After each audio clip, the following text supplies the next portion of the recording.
a young girl is born, who is she going to marry? Is this how you're going to behave when you get to your husband's house? Women are often the ones ensuring the family stays afloat, allocating around 90% of their own income, which is less than their husband's income, and are still expected to bear the brunt of childcare, chores at home, running the home. Mothers are married, but are living a single life. Based on the fact that, okay, you say you are married, yet you are lonely. Our parents spend so much time preparing the daughters, preparing their girls for marriage, for future, for the men. But we are not paying so much attention to the male child, to the boys. Because mothers just think, well, I'm just raising a boy. You're not just raising a boy. That's a future father. Just because your son married someone does not mean that person is your property. Let everybody just focus on themselves. Truth is, men will always choose themselves. Welcome to the Home Front. I'm your host, Blessing Adesina, founder and CEO of Caring Africa and the Care Gap. And I'm here with these three wonderful women. And it's super exciting to welcome the three of you to the show. Fab Mum, wives and mothers. And this particular episode is going to really shake things up, right? Because we're here to talk about the realities of motherhood here in Nigeria and the cultural shifts that has taken place from pre-colonial to when we were growing up. I feel like when I was growing up in Nigeria, things were somehow, but like 20 years later, we are still where we were. I feel like we're still, right? So let me just let you ladies introduce yourself.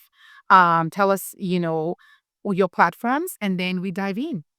My name is Tinuke. I'm the founder of Mom Confessions and a therapist for moms. At Mom Confessions, we offer support through the motherhood journey. So peer support through pregnancy, postpartum, and motherhood. Hi, I'm Mari Mutura, the founder of Wives and Mothers, and it's a platform to inspire mothers, more great mothers, and also ensure that we're in the right path.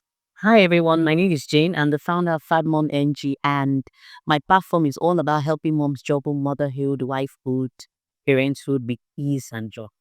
One of the reasons we're having this conversation is because I truly believe that you all are the pulse of motherhood here in Nigeria. I'm always stuck on your pages. Every night I'm like, who is this woman? You need to leave that man. And because a lot of the stories, I don't know whether I should start crying. Some of them are unbelievable. Some of them are shocking.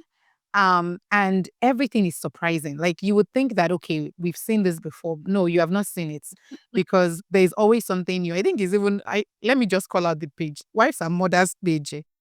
It's so notorious. So notorious. And I think it's so important for us to understand that there's this overlooked realities of mothers here in Nigeria. A lot of women are going through things before they get married, after they get married, if they get married, after having babies, and as the children grow up, right? So I feel like there are stages to this game, right? It's like pregnancy, a newborn, and the child is growing up. The child needs to go to school, and and they're interfacing with their partners, and a lot of those interactions are not cool.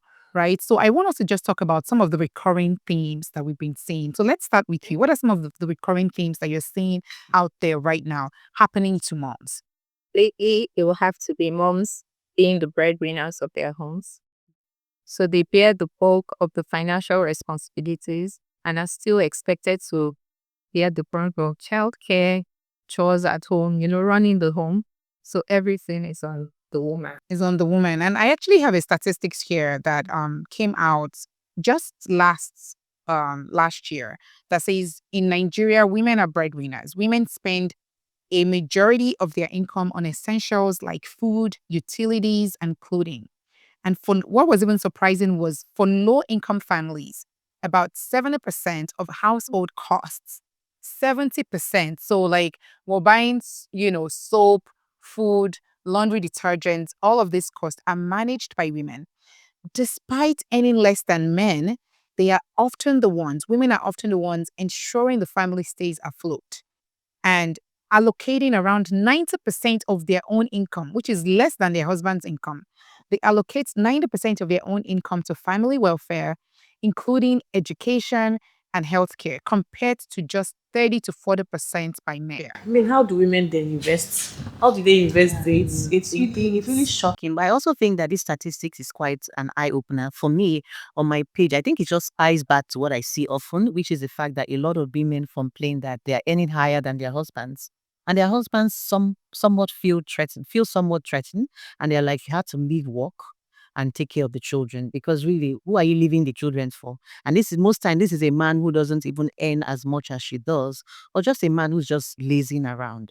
So I just don't understand how you're not providing, and then you have a woman who is ambitious. As is higher. It's insecure. Yeah, I also think it's just sheer wickedness and witchcraft.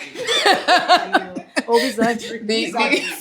Witchcraft can also be a man. So I this share witchcraft. Because how would you want a woman who is earning so much, contributing, like you said, 80%, 70% to the household, and you want her to leave the work and stay at home? So like over. That is still part of control. So when she leaves the work, what do the family for work? And that's the thing, right? So there's this sense of, in our society, men wanting to have absolute control and power in marriages and in the household. And this is not to put men down, because I truly believe that our men are, you know, putting their, well, maybe not their best foot forward, but I think that everybody is working, right? Like, men are out there striving to get, you know, um money, right, for the family, for the household. But I think that there's a lot of competing priorities with our men. Let's not lie. Let's not lie. There's a lot of competing priorities, because when I like I said, when I see when I read the stories and I see that, mothers are chasing after their husbands, they're trying to find out where they are. There was one that I read yesterday on your pages that said, when the husband is unhappy in the house, he's gone for 7 months. 7 months. He's gone for 7 months, then he traces himself back home. So it confirms. Gone to where? So he just left the Yeah, children. he just, yeah. A whole Yeah, 7 months. yeah. So he's gone for 7 months, and he comes back, and they resume the marriage again, and then something else happens, and it carries. Yeah, so it's like this moving to marriage. Yeah. But how do you expect her to sit and wait for you? You want to meet her in the same place you left her. You get Abandon your children, abandon your a whole wife. 7 months. But then this confirms what you said about the women, sort of being the breadwinner, because that forces the woman to take on all of the responsibilities. And that sadly is where our society is. What are some of the recurring themes you're seeing? For me, like we get like stories like black tax issues, like black tax, where parents are entitled over their children's money. And I feel like we even see it more when the child is male, right? I guess that is it's not a gender thing. It's not a gender thing. Interesting. It's occurs in male and female. Yeah. It's not a gender thing at all. What else from the mom perspective is recurring on your end? Mothers are married, but they're living a single life. Based on the fact that okay, they're lonely. Yeah. You say you are married, yet you are lonely. Yet, like you said, they are bearing the financial grunt of the family. So what's the point of the marriage? And that one is a tough pill to swallow. Because what's the point of being married when you are still feeling like you are single inside your marriage? Inside your marriage. And it's so easy, right? I think I When read. you ask, sorry to cut you. When you ask these mothers, why are you still in the marriage? You say, I'm just there because of my children. Is it worth it? Oof. I need a moment. You're ready for that conversation. This one is deep, right? The thing is that a lot of them have different what's it called, different reasons why they are in that marriage. Some are there because okay, if I leave, I don't want my children to be from a dysfunctional family or from a broken home. Let me just sacrifice that happiness for my children. And like, what of you? Don't you think you deserve to be happy? When these children grow, they won't know that you did all this for them. And this is also what leads to that traumatic cycle. The child grows up, and then the mother begins to resent the child at some point, because it was like, she will be like, I lived all my life for you. It happens. I lived all my life. Yes, and now I expect you to become that therapist to her. Meanwhile, this is a child that has not recovered from that dysfunctional, childhood. So I think we mothers should also be selfish. Because the truth is, men will always choose themselves. They think of themselves first. So I think as much as we are not advocating for women to leave their marriages over what people would, consider flimsy excuses, but sometimes choose you. When you speak out, have conversations. Sometimes I also feel it depends on the foundation. How did that marriage start? Who is it that you married? Are your ideals? Some people hide behaviors. It's true. Sometimes you hear, oh, my husband was not like this. So yes, after I gave birth to my second child, I didn't even know who I'm married to. It's just so unfortunate. A lot of things we see, and you're like, how did you even end How up? did we get here? How did we get But here? I also I cut them some slack because I'm like, no woman would open her two koro eye and marry a team like this. But is that fundamentally a societal problem? Because I feel like we have sold women this idea that marriage is the pinnacle of their life, right? And so even from a young age, a young child is born, a young girl is born. Who is she going to marry? Is this how you're going to behave when you get to your husband's house? You can't cook. Who will cook for you? Like man cook for you in your husband's house. So I have a funny story. My father, when I was young, I think I was 13. So he said, I came home and my stepmom was home and my stepmom was arguing with me that you've not washed the pots, you didn't wash the pots before you go to school and everything is this how you're going to act when you get to your husband's house and all that? And I remember my dad walking in at that moment and I was like, you know what, I don't blame you. Who I blame is my dad, who has spent is yes, he is saving up to pay for my school fees, and it has never occurred to him that the man is going to be the one coming to my house because I'm not going to any man's house. And my dad just was there like, let's see. It was like, so he looked at his wife like, I've been telling you about this girl. That you should, if you want to you need to pick your battles wisely. But because these are the ways that we've conditioned our women to really and truly believe that if they don't get to this point in their life, that somehow they have failed. And that is why you see even women rush into marriages that they're not supposed to rush into, right? Because there's this idea that I'm 25, I'm not married yet. Nobody is talking to me. They will now start calculating, when will I start dating? When will the man now marry me? When will My first child. so there's this, calculations that is happening. And so women then rush themselves into these marriages and find out the hard way, right? That, it's not rosy, that there's a lot of work. There's a lot of work. I think that is the part that our mothers did not, really explain to us properly. We saw them crushing, right, under this burden of care, right? They are cooking, cleaning, running all the errands, and they were trying to hide everything. So we are basically looking at women shouldering so much. And my question is, where are the men? So, like, I think we should come to you. When you look at your community and the conversations that they're having, it almost seems like the men are missing My sister.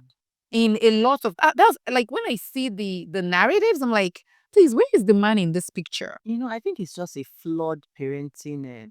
When I say flawed parenting system, because like you said, our parents spend so much time preparing the daughters, preparing their girls for marriage, for future, for the men. And very few of those our parents actually prepare these boys, because boys become men and men become fathers and husbands. But we are not paying so much attention to the male child, to the boys. So you see a male child who in an average, I mean, we have brothers.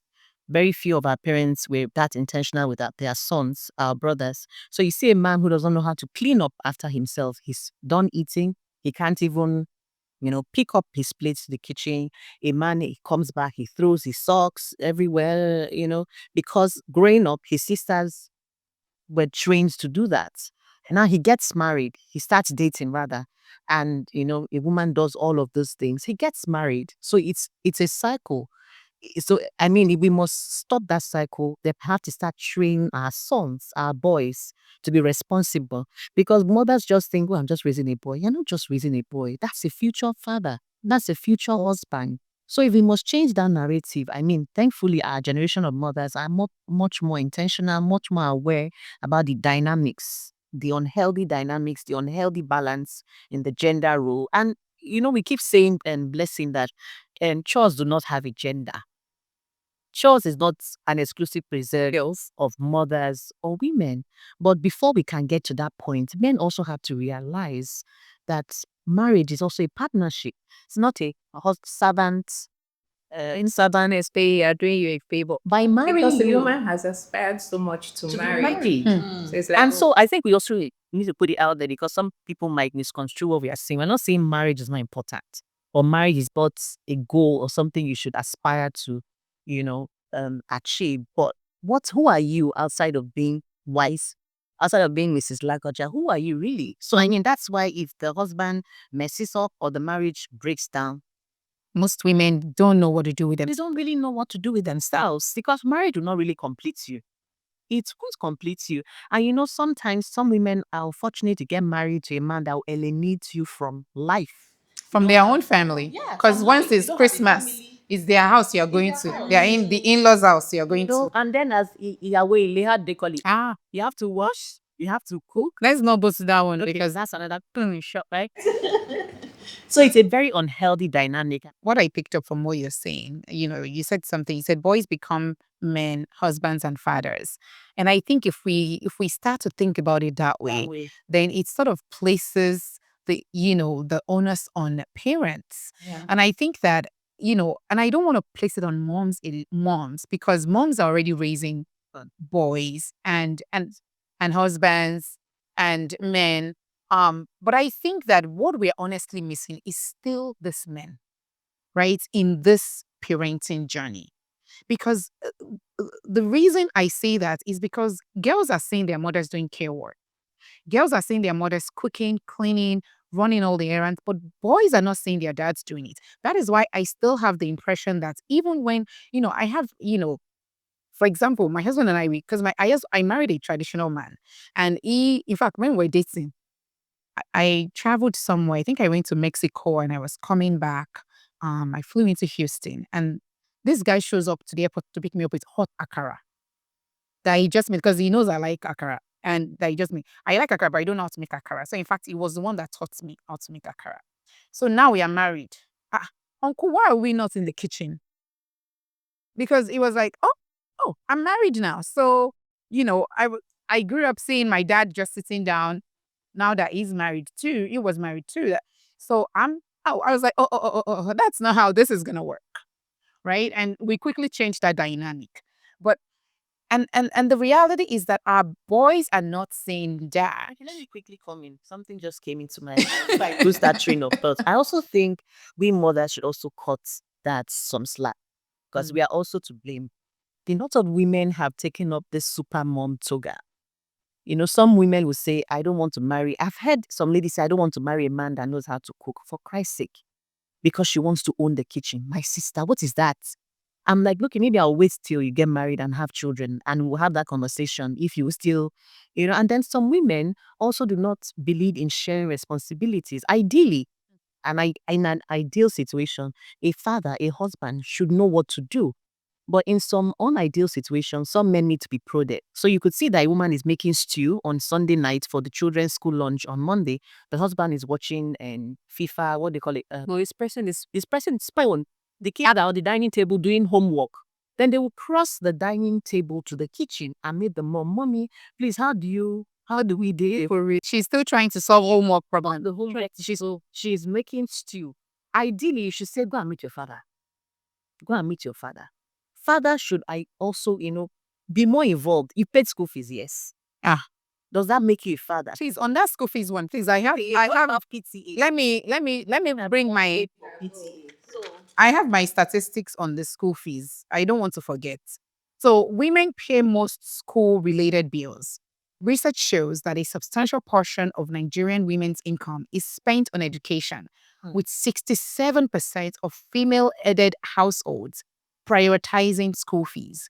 Women are more likely to invest in their children's future, ensuring school materials, uniforms, and tuition fees are covered. So I actually want to pause on this one because the number of men that hang school fees over a woman's head like this, they'll be like, if you don't do what I say, should be your children's school fees is coming up. Is it not? Are they not there's ace too? But for some men, that's all they have to. Otherwise, that's all they have to offer. Okay, they face They are provider. and other things. Well, they are provider. So there's this right. There's this idea that we that goes around in Nigeria and in African households that almost in every country actually that men are providers, right? So the man is gonna hold the school fees and say, "Oh, You need to change. I'm not gonna pay your children's school fees." Your children. Yes, yes. Why are they using the word your? It's not our children. So they exactly. So I think that this is part of the you said something around how we need to redefine. Yeah. I feel like there needs to be a redefinition of the role of our men in the home, because I don't think that our men understand their role. Because I always say that because I'm following Nigerian protocol here, if the man is the head of the household, it means that he is the real owner of the work. That's true. And I am just the helper and the neck. Now the head go carry the load, no be me. So I don't understand how we have left the owner of the work to press phone and watch FIFA. And women are slaving in the kitchen, doing the homework. And I know, I get it. Because some women will come back to us. And oh, by the way, we women, we really need to watch ourselves too. Because if we are really going to solve these issues holistically, we need to be honest with ourselves. Because you can't turn around and say that, my husband went to work all day. So that's why I'm letting him sit down to rest. Meanwhile, whether or not you work, you either worked, because we know that women are also breadwinners in these Nigerian homes. So you either also went to work, or you were home working. You were not pressing phone because the laundry needs to be done. The clothes need to be ironed. You need to run all the errands. You need to pick up the kids, drop them off, etc. That is work itself. So your own work did not stop. His own work stopped. 8 to 5, 9 to 5, whatever. He got a great. I also think women need to also prioritize themselves. Because really, when we talk about household chores, we live in we are in a traditional society as much as we preach equality in quotes. So some men don't even believe they should do chores. Fine, you can do the chores, but can you play? Can we get your help to do it? Because really, I don't need you to even be cleaning the house. Women they don't trust. Some women don't trust that. Then some men will say, I don't want any house help in the house. Okay, you don't want any house help. Then are you helping? Help. Because all those things just boils down to sheer wickedness. You don't want to pay for childcare, right? You don't want to pay for a nanny to come, a house help, a cleaner, and you're not helping. So how do you want me to do it? And you have a lot of women who are doing different jobs. These days, we don't even have, almost everyone has a side hustle. So maybe that woman who even has a 9 to 5, maybe in a back, you'll notice she may have one small jewelry business. And she's doing absolutely. And then she comes back home, and we don't have 9 to 5 typically in Nigeria. She comes all day, and she's coming home from the door. She's already looking at the kids, or kids are running to her, mommy, homework. Or they're running to her, we've not eaten, we're waiting for you. So you wonder why we have mommy brains, because we easily forget these things. You just feel like, okay, there's too much of load on our head. How do we juggle all of these things with just one brain? Like really, it's a lot. So we need support from these men. Like whatever you can do to support support your wife, please just do it. And women should stop suffering in silence. There's no need to change. You have to speak up. I need help. I can't do this alone. On this issue of cooking, because it seems like it's the major piece, right? And see that women are saying it's as their hobby because we have all been trained. Like I said, my stepmom met me with a pot that I needed to wash so that I can go and cook. But nobody's meeting a male child with a pot. In most houses. So this issue of support, and for the Nigerian mother, I think that's even one of the things that drew me to your platforms, because you've sort of created this online community for women, where women feel like they feel safe, right? Because the reality is that a lot of women at least the recurring thing that I see in the conversations that you hold individually and as a community is that this the women don't feel safe in their marriages and in their homes. And many of them see Fab Mom, Mom Confessions, Wives and Mothers as a safe space. And if we believe that to be true, then we understand the importance of community for mothers, for women. So how have you ladies, you know, navigated this idea of community for mothers? The community as a mom, the whole idea is just to support them.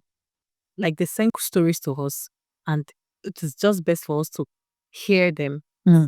That's why we post their stories on our platform to ensure that they get views, they get comments. When they read this comment, they feel better. Mm. They feel better because they know that they're not alone in whatsoever. So the women send you DMs and then you're like, oh, see, and you post it. Yeah, because I do like And they can see the responses immediately. I love that. And in real time. once they see the comments, they know that yes, but this story is okay. They get some advices, some comments are not always nice, yeah. But I mean, I told them go through the comments. Anyone that you feel like makes sense, just take it out. Anyone that doesn't make sense, just ignore it and go on. In fact, some of them like, please can you take down the post? I said, why now? My sister too But much. the other in-law follows you. Please take it My down. She will know it's me. Do you get? Goodness. Do you understand? So I just feel like we just have to just kind of support them in the best way that we can, and which is posting their stories and reading through these comments will help them feel a lot better. So where do those women, and I'll come to you, where do you think those women get, even more real-time support? I mean, you are a therapist and you do a lot of work, in counseling and supporting postpartum mothers, especially. How do you think these women can get more, deeper community and support? We have to continue with awareness because until we started our car homes, we didn't know that these issues were there. That's true. So many women were suffering in silence. Burnout is leading to stress, leading to anxiety, leading to depression. And that's how I became a therapist, because so many women are functionally depressed. They're depressed or still functioning what is expected of them. You don't realize what's going on. So there's that gap. Keep on, to be honest, that gap is still there. But in terms of support, feeling heard goes a long way. Knowing you're not alone makes a difference. And then we try to empower each other with tools and say, okay, do it this way. This is what worked for A. It may work for you. Yes. And a lot of the women, how do you think they overcome these challenges on their own? Right? I read things like, my partner is not having sex with me, for example, or my partner is not, paying for any food in the house. How? Because I mean, I feel like we live in a country that has no social protection, for households, for families. And so where do they go? Sadly, the options are limited. Many go back to their families. But if your family is even saying you have to stay in your husband's house, then you don't come back again. There's no forum for you there. Go manage. But so there's actually not enough support for women, sadly. The focus now is on empowering women, enlightening them. Do something for yourself. Being a stay-at-home mom is not a bad thing, but the society we live in now, you have to do something for yourself. You have to be empowered. Being empowered is the options, basically. Absolutely. So do you agree that it is almost, you just have to not be a stay-at-home mother? Because I feel like in Nigeria anyways, right now, in terms of our economic realities, I don't even think any family, can rely on one income. And especially, Some women, there are some homes that are functioning well because it's one source. It's just one source of income. Yeah. Yeah. Some husbands are really well to do. Some are even average, but say, I don't want you to work. Just take care of the children. And they are not trampling on the woman's rights. They're actually doing well. So, I mean, while we hear some sordid stories of stay-at-home moms who people which the society still think are idle or lazy, you still have those who are productive. I also have a friend who dedicated like the first 10 years of her life to raising her kids because she had the buy-in of her husband. And when her kids turned 9, sorry, the eldest turned 10, she took on some courses. She was taking some courses here and there in between, but she went full on, but she was not entirely off. So don't that plan. Yeah. She was also, developing herself. And when the kids, became adolescents, she went back to, you know, the drawing board, started some courses, and she's doing very well. So there's nothing wrong. And in there, there's nothing wrong by deciding, yeah, work from home much. But the truth is, every mom is a working neck. That's the truth. And that's an unpaid job. You know that if you were to quantify the work of a mom at home, you can't really pay. So I think women should empower themselves. The reason why I usually say, and there's this Nigerians say that money stops nonsense. A lot of times women take shit because they don't have that financial, well, we're discussing off camera that some women depend on their husbands to give them money for pad or Maggie. It's unheard of. It also belittles you. You don't even have that self-worth. So no matter how small, I mean, if you have internet enabled phone, I love the way the world is right now. There's so much you can do. Nobody is useless. Nobody is idle. Put that, that energy, that time on phone to good use and then outsource. A lot of women actually have money, but they are burnt out. They experience burnout because they don't believe in outsourcing. Some women, they hear chef, cook. I mean, as I am right now, I don't mind having a chef. I don't mind having a cook. I don't mind having a butler. I don't mind having a driver. I don't mind having somebody just take care of everything, but I just, still be that mother. So if you have that money, put it to good use. Let that money work for you. Then some mothers be like, but Fab Mum, know that hiring nanny is expensive. Or hiring house girl is expensive. But I say there is a house girl for every level. There's a house girl for every level. Somebody coming in once a week. Once a week, she'll try saving and to clean the house chores is very, very underrated. Sometimes if you even want to cook during the weekend, you could spend hours standing. But Especially why you want to bulk cook. But you're cooking more than one, and how do you do it on your own? so imagine having somebody to even prep those meals for you, even if you want to cook. I also like to mention that there's a limit to when we can actually, hire these nannies or especially the house girls. Yeah, the moment your child begins to grow from 10 years, when you begin to have a child of 10 years, 15 teenagers, I think we need to put the stuff to the house help. If you have a house help and you have your children, you just realize that these house helps are doing everything unconsciously. Their Intentionality, because you realize when that house where you pay for, if that house help leaves, that's you know how they decide to just go home. Yes. That's when The work will fall on you, and we know that men are not partaking. let's leave the men test.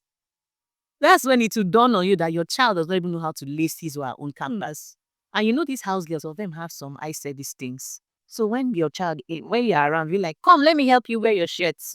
Leave my child. He will wear the shirt. So you, the mother, has to be Brown. So, but but I just need to say that once they are like teenagers and we need to put the stuff to the house, so let them also, even when they are younger, they are age appropriate chores. So absolutely, it's age appropriate choice, and that actually brings up a very solid point around because it's so easy. I find, anyways, here in Nigeria to simply just go and hire house help, right? I find that a lot of families are actually just outsourcing the parenting along with it.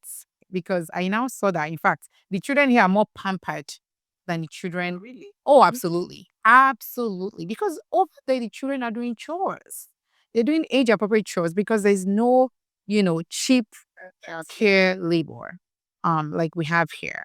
So that is also something that I saw as a big one for us. So we need to be, like she said, we need to be very intentional. If you're going to be hiring help, make sure that your children are also involved in house chores and all these busy little jobs. Like from a child of 5 years should be able to lay a bed. Correct. Yes, to be able to, even though it's not going to be very, very neat as you expect, but they should be able to lay their bed. Do little dishes.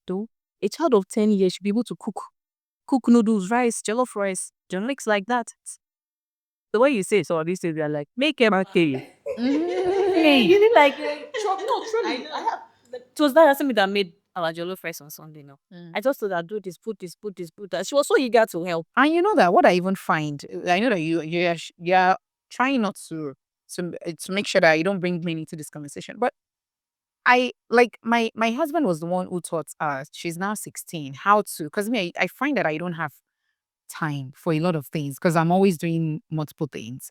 And so my husband is the one that on Saturdays he will wake up and is going straight to the kids' room, lay your bed, and Tayo, where is your laundry basket? Go and put it in. Or yeah, come and go and put your laundry. He's the one teaching them how to cut the yam, how to Tayo could make amala at 9. We were even in the US.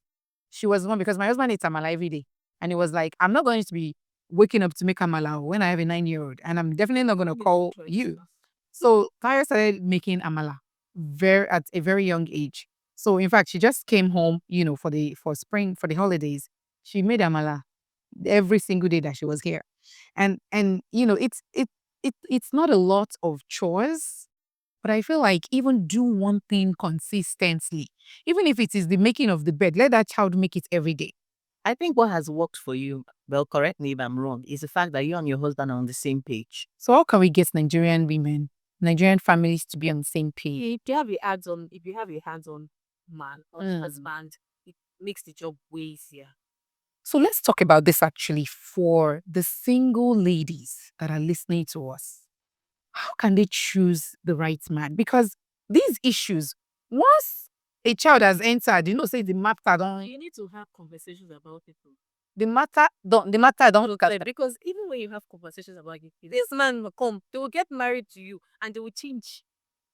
So I don't feel that it's not for me. I feel it's not even in the conversation. it's in the values. It's the value. Is in the the unsaid things they do. For me, I think kindness covers a lot of things. And empathy, kindness, a man that is kind, a man that is intentional, about your happiness, our happiness, not even you alone, will do anything to make sure that well, yes, I'm very, like, you are really correct. But these men change sometimes. Like, you are the hurting. Do you know you're actually no. Except you are a pretender. There are some character traits that can a lot of moms come to my dear. This before I got married to this man, so he was so kind, he was so nice, he was helpful. No. And the moment I get married and he has changed, there are some things I didn't see. My opinion, I though. think so too. We Because forget some of those things, and then we feel that you can change a man. You can. those values. You can't. You hear of new moms who 3 days postpartum, they're in the kitchen cooking. Their mother-in-law is here. They are cooking for the house. Let's talk about these in-laws. leave mother-in-law. No. We have to talk about them. They have caused a lot of problems in this country. call for Omugo now, then you expect They are the one taking care of the that. new mom to cook for you. A kind man will say, no, mom. But She just But unfortunately, these men will support their mothers. They'll say, I just manage now. She came to some mothers that So this is where I think there should be a mixed match of both of your ideas, the values and also having the conversation. So my husband and I had the values and then we had the conversation. In fact, before we got married, and maybe it's because, just in all, how do you put it, transparency, it's for us, it's both of our second marriages. So we're like, let us just make sure that we're all on the same page. So we actually had a conversation around how we were going to handle our extended families, our families from both sides. So we were in the US at the time. We said no family member can stay more than 2 weeks. We had it as a rule. Whether it's your dad or my dad, whether it's your mom or my mom, your sister or my sister, it does not matter. 2 weeks, because we found that 2 weeks is the honeymoon period. After 2 weeks like this, mother-in-law is like, blessing will like be back in that hour. Or so, they would just come up with things, or my dad is telling my husband, I think there was even one time my dad was telling my husband, BC, with jackets. Oh, what jackets me? You didn't wear my jacket for me.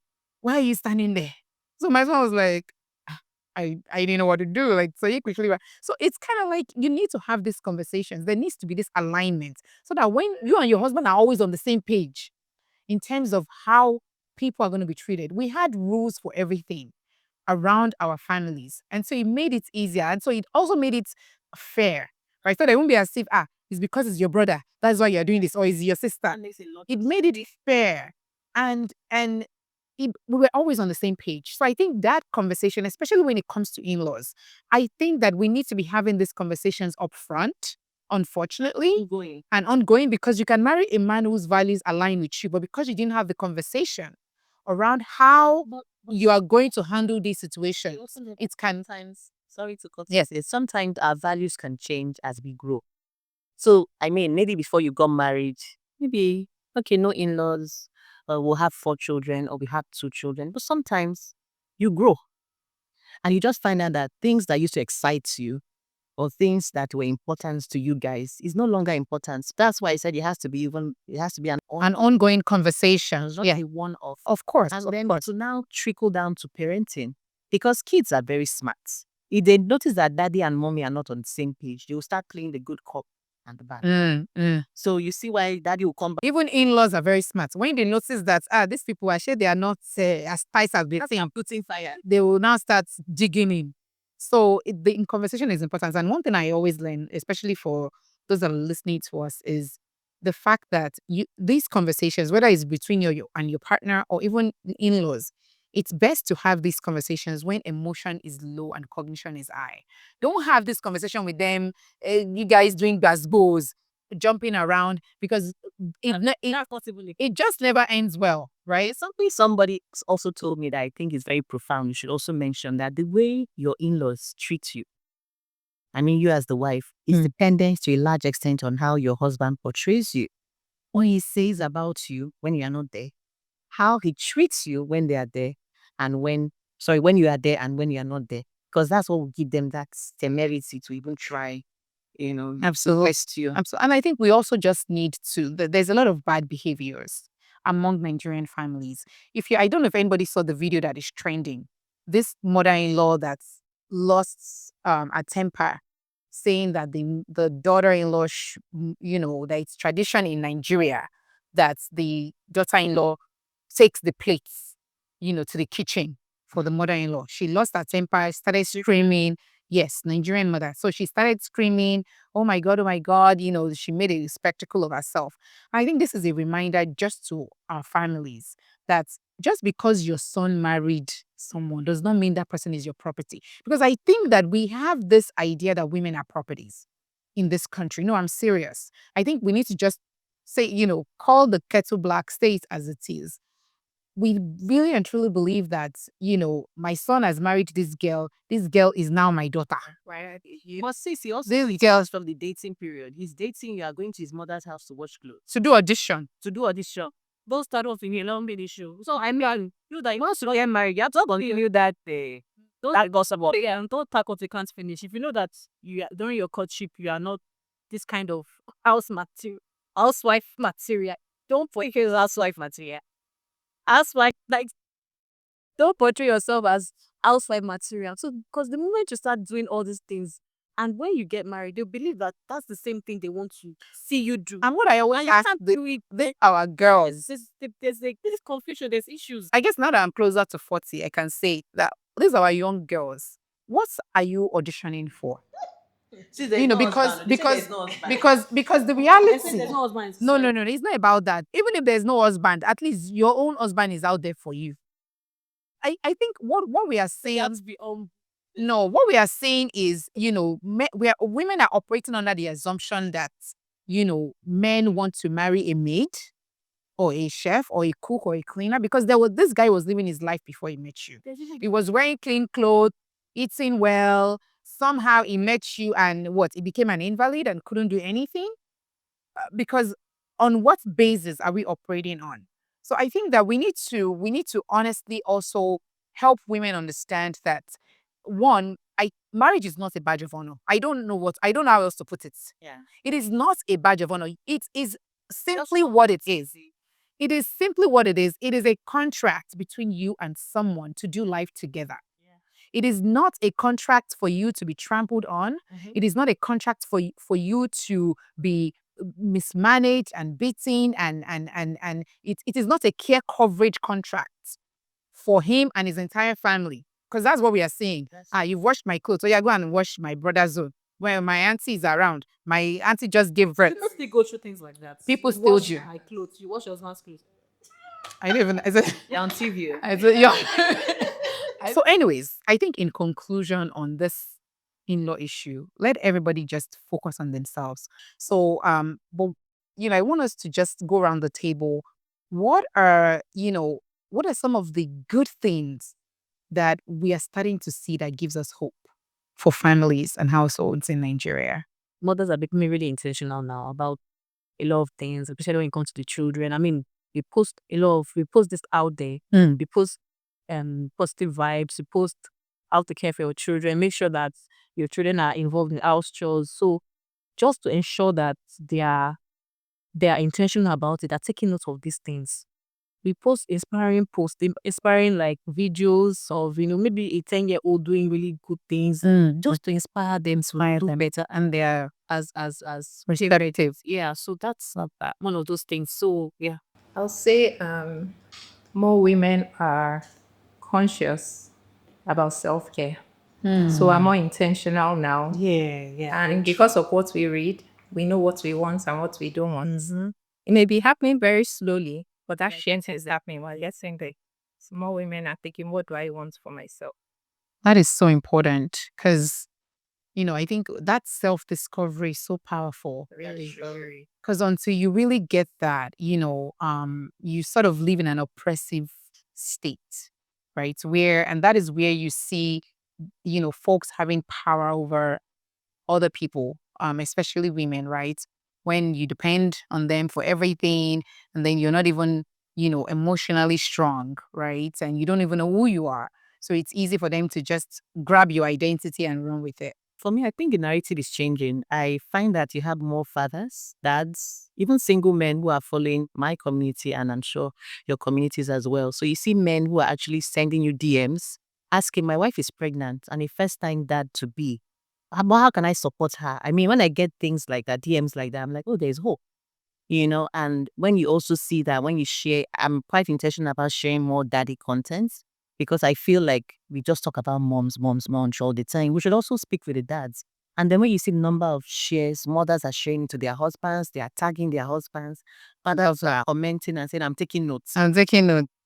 My darling.